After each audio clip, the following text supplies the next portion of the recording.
ठीक है जी, तो कल रखते हैं प्रॉब्लम सेशन जो यूनिवर्सिटी का जिनका रह गया उनके लिए, क्योंकि अभी है ना कुछ लोग बाद में भी आएंगे, कुछ लोग बाद में प्रैक्टिस करते हैं, तो कोई दिक्कत नहीं। और कुछ है किसी को पूछने के लिए, बताइए।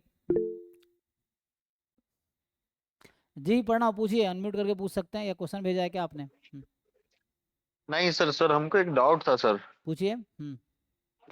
सर हम सर इसमें सर रिसर्च कैसे करना होता है, हमको ये जानना था सर स्टार्ट में।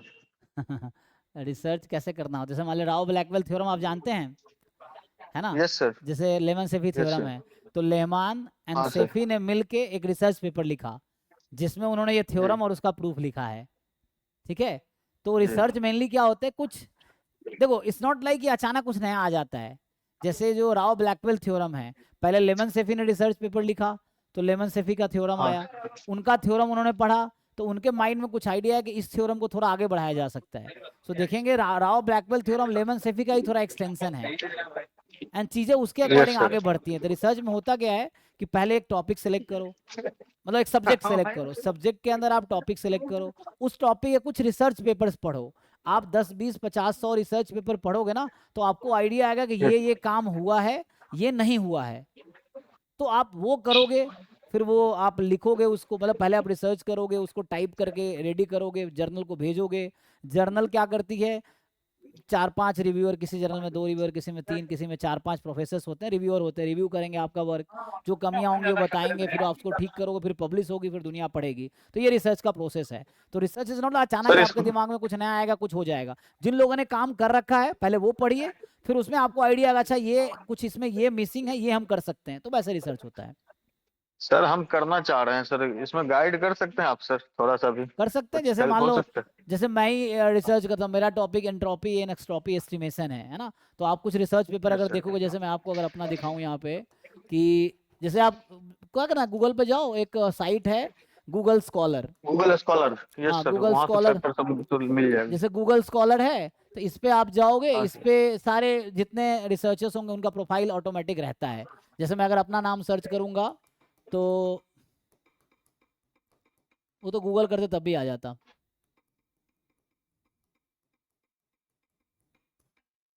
जैसे बहुत लोग आ जाएंगे, जैसे पता कैसे चलेगा कहाँ से हैं, तो इसमें एफिलिएशन डालोगे तो उससे इजीली पता चल जाएगा। ठीक है। तो ये देखो, इसमें हाँ। ढूंढना मुश्किल, अच्छा गूगल कर लेते हैं, रुको। तो गूगल से ना इजीली पता चल जाएगा।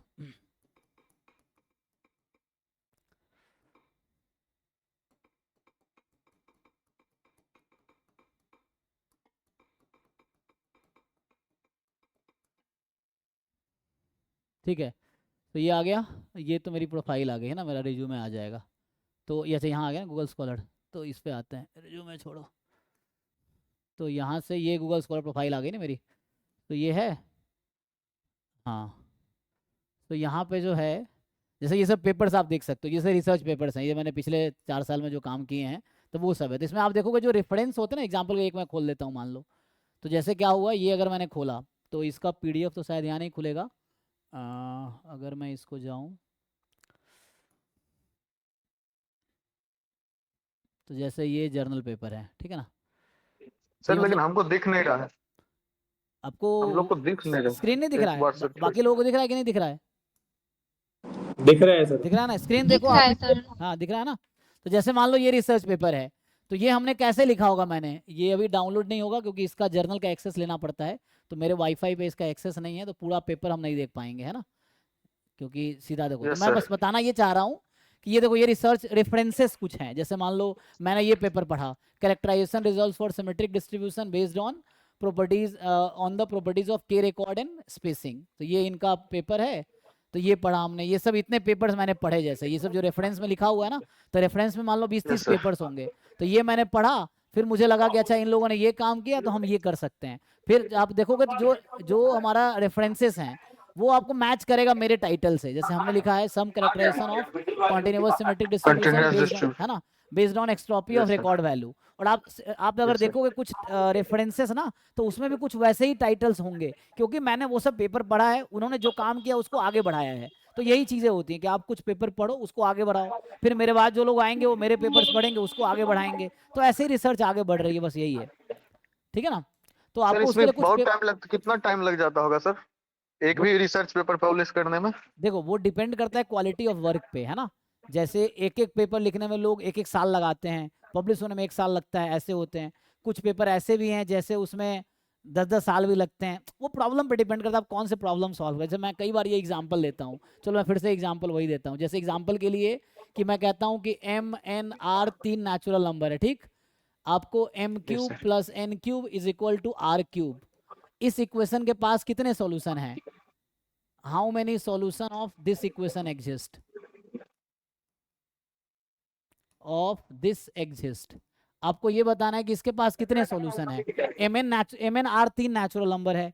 अब MQ NQ RQ जो है, आप ऐसे 3 नेचुरल नंबर ढूंढ के बताओ जो इसको सेटिस्फाई कर रहा हो। ये थ्योरम है, सिंपल है ना। तो मतलब थ्योरम तो बाद में आया, पहले तो एक क्वेश्चन है, ये प्रॉब्लम आपको दे रहा हूं मैं कि ये मैं आपको एक प्रॉब्लम दिया कि बताओ इसमें कितने सॉल्यूशन है। अब आप सोचना शुरू करोगे, आपको नहीं आएगा, फिर आप क्या करोगे, किताब खोलोगे, वहां नहीं मिलेगा, फिर कहाँ जाओगे, रिसर्च पेपर में जाओगे, वहां भी नहीं मिलेगा। तो आपको आइडिया अच्छा किसी ने ये काम किया ही नहीं है, तो आप कहोगे चलो मैं ट्राई करके देखता हूँ। So you will apply different approach. और रिसर्च में कोई सब्जेक्ट स्पेसिफिक नहीं होता, आप एक रिसर्च करने के लिए आप कुछ भी यूज कर सकते हो। आप you can use computer science technique, आप बायोलॉजी टेक्निक यूज कर सकते हो, इंटरडिसिप्लिनरी वर्क होते हैं, मतलब आप कुछ भी, आप ग्रुप थ्योरी का कॉन्सेप्ट यूज कर सकते हो। मतलब रिसर्च में ऐसा कोई बाउंडेशन नहीं है कि आप सिर्फ एक ही कुछ भी आप यूज कर सकते हो। जैसे अलजेब्रा वाले लोग प्रोबेबिलिटी यूज करते हैं, ऐसे लोग भी हैं रिसर्च में। तो मान लो ये मैंने आपको प्रॉब्लम सजेस्ट कर रहा हूँ कि ये एक प्रॉब्लम हुआ, आप इसमें कितने सॉल्यूशन है। सो यू विल, आप या तो आप खुद सॉल्व करोगे, नहीं होगा तो डिफरेंट जगह ढूंढोगे, कहीं नहीं मिला तो फिर आप सोचोगे अच्छा ये एक प्रॉब्लम है जिसपे हम काम कर सकते हैं, तब आप रिसर्च करना शुरू करोगे। जरूरी नहीं कि आप सॉल्व कर भी दोगे, आप इसको थोड़ा स्टेप भी आगे बढ़ा पाए तो आप उस पर एक रिसर्च पेपर लिख सकते हो कि मैं इस पे ये सोच रहा हूँ और मेरी ये फाइंडिंग है। इवन आपने कंप्लीटली सॉल्व नहीं भी किया तो वो भी पब्लिश होगा, फिर क्या होगा, आपका काम कोई पढ़ेगा, फिर वो सोचेगा अच्छा आपने यहाँ तक कर दिया, अब वो कोशिश करेगा इसके आगे करने का। कई बार ऐसा भी होता है कि मान लो आपने कुछ सॉल्यूशन लिखा, आपने जर्नल को सबमिट किया, पता चलेगा कि 10 साल पहले कोई कर चुका है वो काम। तो इससे पहले जरूरी होता है लिटरेचर रिव्यू करना कि अभी तक क्या क्या काम उस फील्ड में उस टॉपिक पे हुआ है। जैसे यही क्वेश्चन है, अभी मैं श्योर हूं आप शायद नहीं बता पाएंगे इसका आंसर, जबकि इसका पेपर अभी आई थिंक यस सर, नहीं पता। 1994 में ही पब्लिश हो चुका है। This has no solution, zero solution आता है ना, है ना। मतलब सिंपल मैं एक फॉर्मेट एग्जांपल थ्योरम। दे रहा हूं आपको मैं। तो जैसे क्या होता है कि कई बार आपके माइंड में कुछ प्रॉब्लम आएगा जो आपको लगेगा कि सॉल्व नहीं हुआ है, क्योंकि आपने लिटरेचर पढ़े नहीं। तो पहले आपको लिटरेचर पढ़ना पड़ेगा कि उस पर्टिकुलर टॉपिक में क्या क्या काम हुआ है, उसके आगे आपको करना है। क्योंकि आप कुछ ऐसा क्वेश्चन कर रहे हैं जो ऑलरेडी पब्लिश हो चुका है, तो आप जर्नल को जब भेजेंगे ना तो प्रोफेसर को पता है कि क्या काम हो रहा है, तो वो आपको रिजेक्ट करके भेज देगा कि ये काम जो आप कर रहे हैं ये ऑलरेडी लोगों ने कर रखा है, तो उसका कोई रेलेवेंस नहीं होगा, आपका टाइम किल होगा। तो पहले होता है जो आप ना कुछ रिसर्च करना चाहते हैं तो उसके लिए पहले आपको एक पर्सन को पकड़ना होगा जिनके काम को आप आगे बढ़ाना चाहते हैं, तो उनके पेपर्स पढ़िए आप। फिर जब उनका काम पढ़ेगा तो पता चलेगा एक ग्रुप है, ग्रुप ऑफ पीपल है जो उसी टॉपिक पे काम करते हैं, तो उनका फिर आपको रेफरेंस पता चलेगा। वो कहाँ से पता चलता है, जो जो पेपर आप पढ़ रहे हैं तो उसके रेफरेंस में 10-20 पेपर होगा, तो वो वही पेपर्स होंगे जो उससे रिलेटेड होंगे। अब वो पढ़ेंगे तो उस जैसे लोगों का नाम पता चलेगा। जैसे एग्जाम्पल सोमेश सर खड़गपुर में है या मेरे सर ही हैं, तो मेरे सर जैसे नितिन गुप्ता है वो रिलायबिलिटी में काम करते हैं, उनके सुपरवाइजर IIT कानपुर नीरज मिश्रा हैं तो वो भी रिलायबिलिटी में काम करते हैं, तो ये एक चेन हो गया। तो मतलब कि तो इनका एरिया कॉमन होगा ना, अगर मेरे अंडर कोई PhD करेगा तो वो भी उसी एरिया में काम करे जिसमें मैं करता हूँ, या कुछ नया भी कर सकते हैं मिलके, तो उसके अकॉर्डिंग नया एरिया डेवलप हो जाएगा। सो मतलब ये है कि आपको जैसे इसमें कोई सोल्यूशन नहीं है।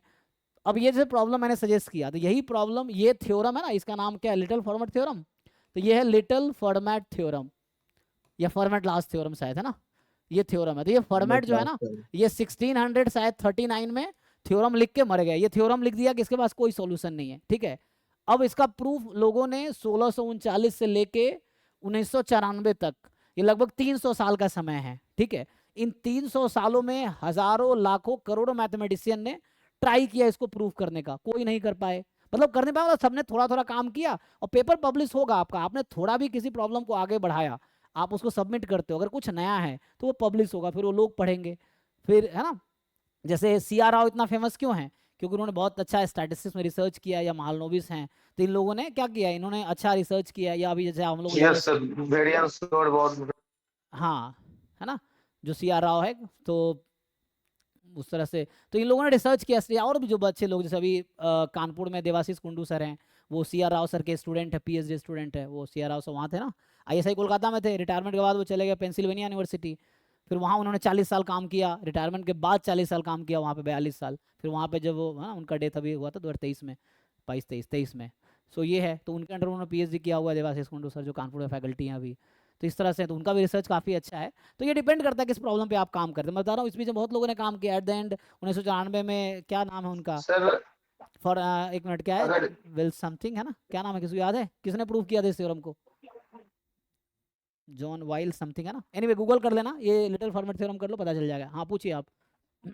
सर ये कहना चाहते सर, इजीली कैसे हो जाएगा? इजीली करना हो अगर एक दो सिर्फ दिखाने के लिए, हाँ हम भी 2 पेपर किए हैं, तो ये कैसे होगा सर?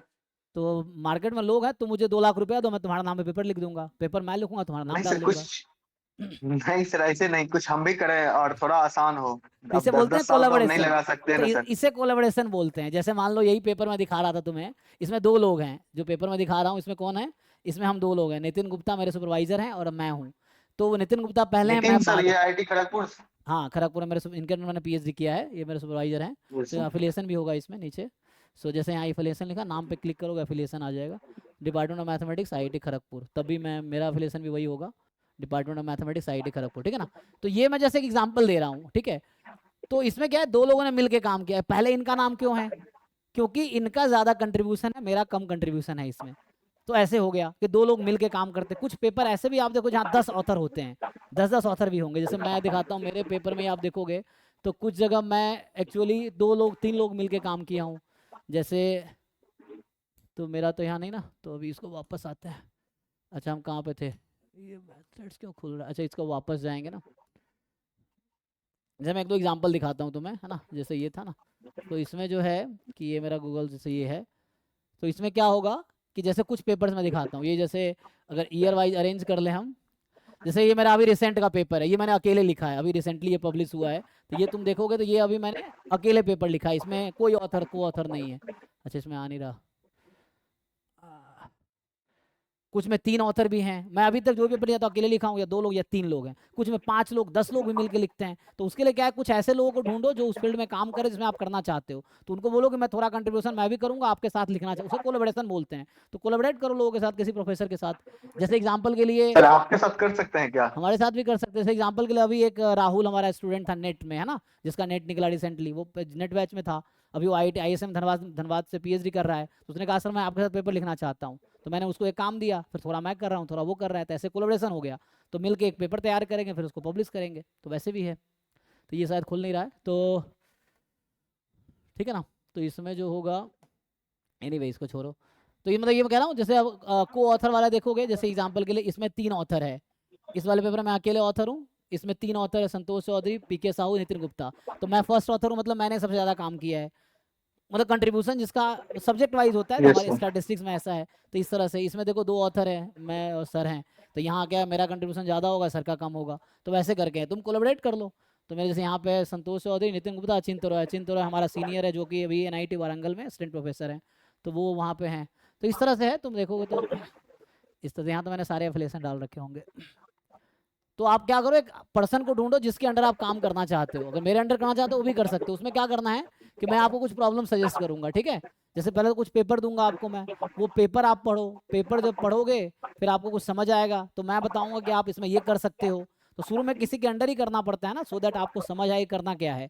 तो आप यस वो सर। जो मैं बताऊंगा वो आप करो, फिर आप थोड़ा आप करोगे, नहीं कर पाओगे मैं हेल्प करूंगा। तो इस तरह से है, फिर मिल के लोग पेपर लिखते हैं, फिर उसे पब्लिश करते हैं। ऐसे बहुत सारे लोग आपको मिलेंगे जो मोर देन है ना, 2 3 4 5 10 20 50 ऑथर होते हैं, ऐसे पेपर्स भी होते हैं इस यहाँ तरह से। सर हम सोमेश सर के पास गए थे, लेकिन सोमेश सर ज्यादा इंटरेस्ट नहीं दिखाए, उनको उनके पास टाइम नहीं है। बहुत बिजी है वो, हाँ उनके पास बहुत काम है, प्रोफेसर है ना, बहुत काम भी है, और इस तरह से बहुत बिजी भी रहते हैं। तो और हम कोई कभी रिसर्च किए नहीं है कि हमसे उनको कुछ ज्यादा फायदा हो या फिर कुछ हो। हमें तो इसका रिसर्च का आइडिया भी नहीं है क्या होता है। इसके लिए किसी के अंडर प्रोजेक्ट ज्वाइन कर लो। अभी क्या करो, खड़गपुर में आप हो ना, तो आप वहाँ पे यस सर। किसी फैकल्टी को जाओ, बोलो सर मैं आपके अंडर प्रोजेक्ट करना चाहता हूँ अनऑफिशियली, मुझे कुछ नहीं चाहिए, बस हम पेपर लिखेंगे।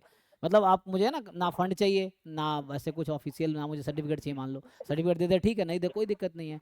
तो आप एज अ प्रोजेक्ट स्टाफ या है ना एज ए स्टूडेंट उनको बोलो कि मैं काम करना चाहता हूँ।